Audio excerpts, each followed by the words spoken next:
اعوذ باللہ من الشیطان الرجیم بسم اللہ الرحمن الرحیم الحمد للہ رب العالمین الرحمن الرحیم مالک یوم الدین ایاک نعبد و ایاک نستعین۔ یہ سورہ فاتحہ ہے، کل اس کا ترجمہ ہو چکا تھا۔ قرآن پاک کی سب سے پہلی سورت، اس کی انشاءاللہ آج کچھ مختصر تفسیر بیان کی جائے گی انشاءاللہ۔ اس کی پہلی آیت ہے الحمدللہ رب العالمین۔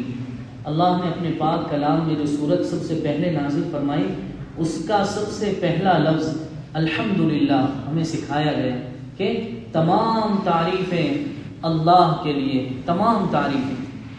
اللہ تبارک و تعالیٰ کو اپنی تعریف بہت پسند ہے، بہت پسند اللہ کو اپنی تعریف۔ کیوں؟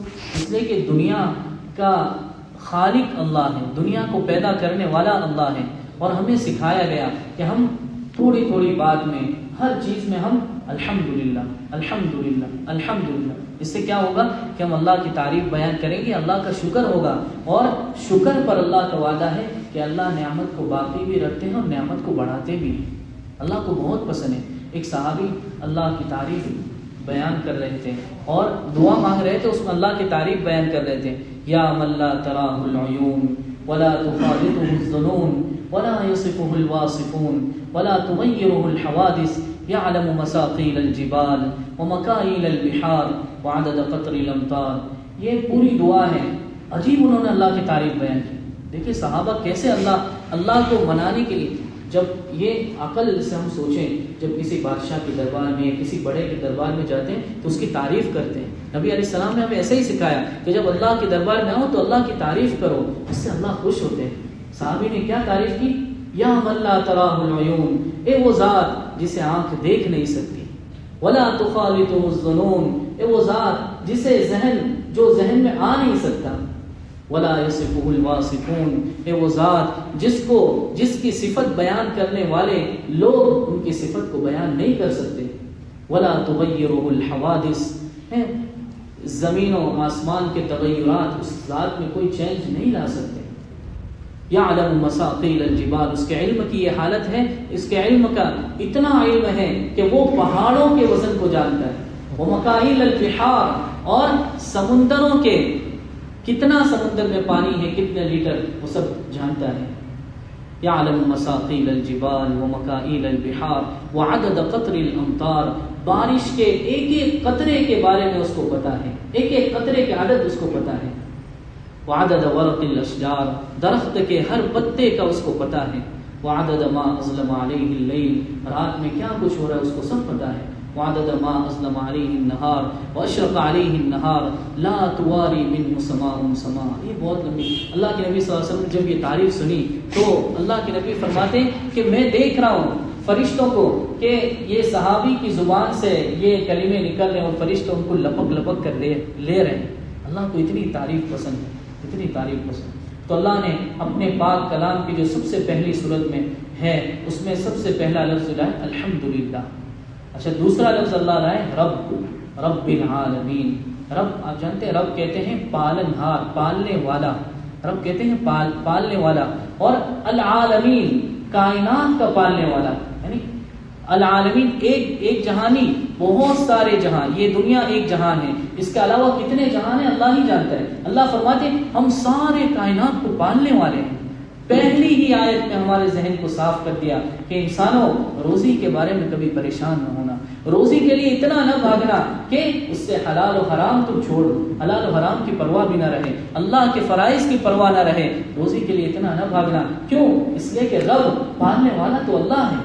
پہلی آیت میں ہمیں سکھایا، اور بار بار ہر نماز کی ہر رکعت میں ہمیں پڑھایا گیا کہ رب العالمین، کہ تم پڑھو اور اپنے دل سے یقین کے ساتھ پڑھو کہ میرا پالنے والا میرا اللہ ہے، میرا پالنے والا میرا اللہ ہے۔ اور ایک دوسری آیت میں اللہ تعالیٰ اور وضاحت کے ساتھ بیان فرما رہے کیا؟ وما من دابۃ فی الارض الا علی اللہ رزقها، کہ اس زمین پر جتنے چوپائے، جتنے جاندار، جتنے پرندے، جتنے چرندے، جو کچھ بھی ہیں، سب کے سب کی پرورش کی، سب کے سب کو کھلانے کی پلانے کی ذمہ داری اللہ پر ہے، اللہ پر ہے۔ عجیب آیت ہے۔ ہم جانتے ہیں حضرت سلیمان علیہ السلام اللہ تبارک و تعالیٰ نے انہوں نے دعا کی اللہ تعالیٰ سے، رب حبلی ملک لا ينبغي لأحد من بعدی، اے اللہ مجھے ایسی حکومت عطا فرما، ایسی سلطنت عطا فرما، بادشاہت جو میرے بعد کسی کو عطا نہ کی گئی اور نہ پہلے کسی کو عطا کی گئی۔ چنانچہ اللہ نے ان کی دعا قبول کی اور اللہ تعالیٰ نے انہیں ایسی بادشاہت عطا کی نہ پہلے آپ سے پہلے کسی کو دی گئی، نہ قیامت تک کسی کو دی جائے گی۔ ہواؤں پر آپ کی حکومت، چرند پرند پر آپ کی حکومت، انسانوں پر حکومت، سمندر پر، یعنی پوری کائنات پر آپ کی حکومت۔ ایک مرتبہ مشہور واقعہ ہے لیکن اس کی مناسبت سے عرض کر دینا مناسب ہے۔ ایک مرتبہ انہوں نے اللہ سے عرض کیا، یا اللہ میں مخلوق کی دعوت کرنا چاہتا ہوں، مخلوق کی دعوت کرنا چاہتا ہوں۔ اللہ نے کہا سلیمان سوچ لو۔ کہا کہ نہیں اللہ میں تیار ہوں، دعوت کرنا چاہتا ہوں۔ 6 مہینے تک انہوں نے کھانا پکایا، 6 مہینے تک، اور ہوا جو کہ ان کی ماتحت تھی، ہوا ان پر ان کا قبضہ تھا، انہوں نے کہا سلیمان علیہ السلام نے ہوا کو کہ کھانے کو سڑنے سے بچانا، تو اس کی حفاظت کرنا۔ ہوا نے اس کی حفاظت کی۔ 6 مہینے جب کھانا تیار ہوا، اللہ تعالیٰ سے پوچھا یا اللہ کس سے شروع کروں؟ سلیمان علیہ السلام نے پوچھا اللہ کس سے شروع کروں، کون سی مخلوق سے؟ اللہ نے کہا تو کون سی مخلوق سے چاہتا ہے؟ کہا کہ اللہ سمندر کی مخلوق سے شروع کرنا چاہتا۔ کہا کہ ٹھیک ہے۔ اللہ تعالیٰ نے ایک مچھلی بھیجی، ایک مچھلی جس نے سارا 6 مہینے کا پکایا ہوا سلیمان علیہ السلام کا ایک لقمے میں کھا لیا، اور اس کے بعد کیا کہنے لگی؟ حل من مزید، سلیمان اور ہے، اور ہے۔ سلیمان علیہ السلام نے کہا کہ ایک تو سب کھا گیا اور پوچھ رہی اور ہے۔ اس نے کہا کہ سلیمان آج تیری وجہ سے میں بھوکی رہی، ایسا میرا اللہ مجھے روزانہ 3 لقمے کھلاتا ہے۔ جو اللہ اتنا کہ سمندر میں آپ دیکھیں کتنی بڑی بڑی مخلوقات ہیں، پھر ہم کیوں روزی کے لیے پریشان ہیں؟ کیوں روزی کے لیے پریشان ہیں؟ اتنا تو کم از کم کر لیں کہ ہم فرائض کی پابندی کریں، حلال و حرام میں فرق جانیں۔ ہاں اتنا روزی کے پیچھے نہ بھاگیں، کھلانے والا اللہ ہے، کھلانے والا اللہ ہے۔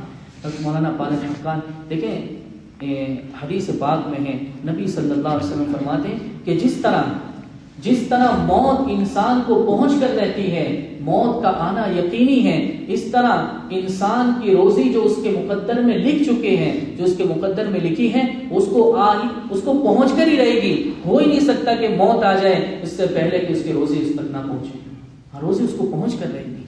مولانا پالن حقانی صاحب رحمۃ اللہ علیہ یہ بہت بڑے اللہ والے گزرے ہیں، گجرات کے رہنے والے تھے، دعوت و تبلیغ میں انہوں نے بہت وقت گزارا، عالم نہیں تھے لیکن اللہ کے راستے میں چل پھر کر اللہ نے ان کے ذہن کو ایسا کھولا اور زبان کو اللہ نے حکمت، ان کے ملفوظات لکھے ہوئے ایک عجیب و غریب واقعہ لکھا ہے، وہ مذاق بھی ہے یعنی ہنسی بھی آتی ہے اور عبرت بھی ہے۔ وہ فرماتے کہ ایک مرتبہ ایک دیہات میں ایک مولانا صاحب بیان کرنے کے لیے گئے اور انہوں نے یہ بات بیان کی کہ بھائیو دیکھو روزی کی ذمہ داری اللہ پر ہے، اللہ کھلانے والا ہے، اللہ پلانے والا ہے۔ اور انہوں نے کیا کہا؟ انہوں نے کہا کہ آدمی جو روزی اس کی، جو دانا پانی اس کا لکھ چکا ہے، آدمی کا جو دانا پانی اللہ لکھ چکا ہے وہ اسے مل کر رہتا ہے، اسے مل کر رہتا ہے۔ بیان ختم ہو گیا۔ ایک نوجوان کو شرارت سوچی، اس نے کہا کہ یہ کیسے ہو سکتا ہے، آج میں آزماؤں گا، آج میں آزماؤں۔ اس نے کیا کیا، گھر گیا، اس نے اس کی والدہ نے، اس کی ماں نے کھانا پکایا ہوا تو اس نے کہا میں نہیں کھاؤں گا۔ دل میں تھا کہ میں آزماؤں گا، کیسے میرا دانا پانی مجھے مل کر لے سکتا ہے۔ اس نے کہا کہ میں نہیں کھاؤں گا، یہ مولانا نے لکھا ہے پالن حقانی صاحب نے۔ تو وہ والدہ نے اسے ضد کی، اس نے دیکھا کہ یہاں میرا بس نہیں ہے، اب میں گھر سے باہر چلے جاتا ہوں ورنہ والدہ پریشان کرے گی۔ تو وہ گھر سے باہر چلا گیا اور گاؤں میں درخت تھا، درخت کے نیچے جا کر سو گیا۔ ماں ہوتی ہے، بیٹے کو ظاہر سی بات ہے کھایا نہ ہو تو اس کو چین نہیں آئے گا۔ ماں نے کیا کیا، ٹفن تیار کیا اور اس بچے کے لیے اس بچے کے پیچھے چلی اور اسے پتا چلا کہ وہ درخت کے نیچے سویا ہوا ہے، وہاں جا کر رکھ دیا کہ جب بھی بیٹے کی آنکھ کھلے گی کھا لے گا۔ اب اتفاق کی بات، وہ بیچارہ سویا ہوا ہے، کچھ ڈاکو آ گئے، وہاں لکھا ہے کہ کچھ ڈاکو آ گئے، انہوں نے دیکھا کہ کھانا ہے، پکا پکایا کھانا ہے، چلو مزہ آ جائے گی کھانے کے لیے، وہ تیار ہو گئے۔ لیکن ڈاکو کا جو سردار تھا انہوں نے کہا کہ نہیں مت کھاؤ، ہو سکتا ہے کہ اس کھانے میں زہر ملا ہوا ہو سکتا ہے اس کھانے میں زہر ملا ہوا۔ تو کہا کہ کیا کریں ہم؟ کہا کہ یہ جو پاس میں سویا ہوا ہے اس سے چکھا کر دیکھو، اس کو کھلا کر دیکھو، اگر اس نے یہ نہیں کھاتا ہے تو پھر سمجھو کہ زہر ملا ہوا ہے، اگر کھا لیتا ہے تو ہم بھی کھا لیں گے۔ اب اس کو اٹھایا اور اس نے کہا کہ کھا، اس نے کہا نہیں کھاؤں گا۔ اب تو انہیں یقین ہوگا کہ یقین ہے اس میں زہر ملا ہے، تو انہوں نے کہا کہ پھر اس کو پیٹنا شروع کرو، جوتے نکالے اور ڈنڈے اور اس کو مارنا شروع کیا اور زبردستی اسے کھلایا۔ بات آئی گئی ہو گئی. دوسرے سال پھر مولانا صاحب بیان کرنے کے لیے آئے. انہوں نے کہا کہ بھائیو، جو بندے کے رزق، جو بندے کی مقدر میں روزی لکھی ہوتی ہے اسے مل کر لیتی ہے. نوجوان پھر کھڑا ہو گیا. مولانا صاحب یہ نہیں ہے، جملہ پورا کرو، جملہ پورا کرو کہ بندے کے رزق، بندے کے جو روزی لکھی ہوتی ہے اسے مل کر لیتی ہے، اگر نہیں لے گا تو جوتے کھا کر لینی پڑے گی. یہ عجیب عجیب اللہ کا نظام.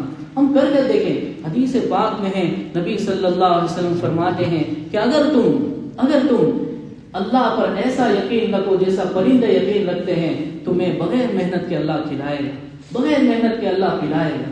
یہ اللہ کا وعدہ ہے.